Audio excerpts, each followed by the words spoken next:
albeit briefly, but we have established the acceleration that these mechanical feats and machines have afforded humanity. But what about things that are quite uniquely human, like our intuition?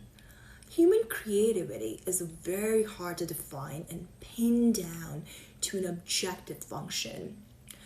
And it might be necessary here to mention that human intuition developed on African plains to hunt and forage.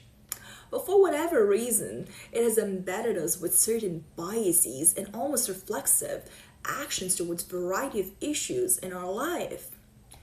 And if we were to consider the words of Henri Poincaré, a famous French mathematician, on human intuition, he famously stated that it is by logic we prove, but it is by intuition we invent.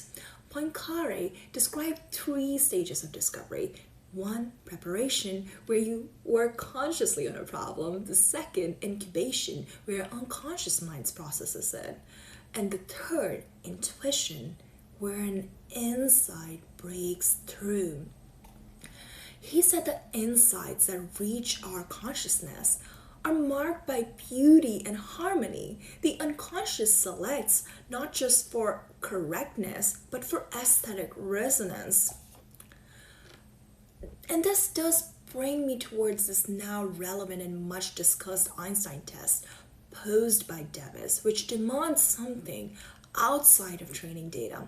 In his words, if you were to train a model that is generally intelligent enough and cut off its data before Einstein discovered relativity, say 1905, and would it be able to discover relativity on its own? But hold on a second. Einstein didn't just iteratively improve Newtonian mechanics. He had to completely reject it.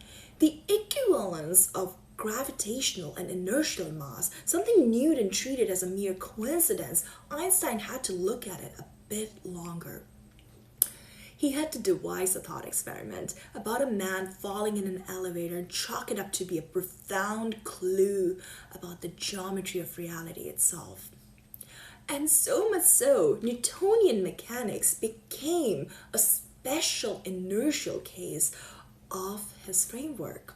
But if you were to cut off the model's data, would it ever have an embodied intuition developed over years and years of worldly observation to even come up with such thought experiment and basically be able to search through the subspaces of all the abstract frameworks and possibilities?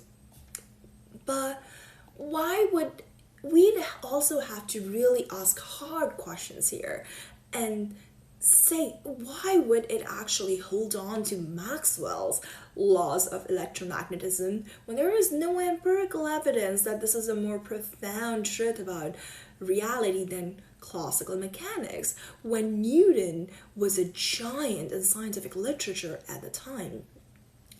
How would it ever develop such a conviction? But for that, we just have to wait and see.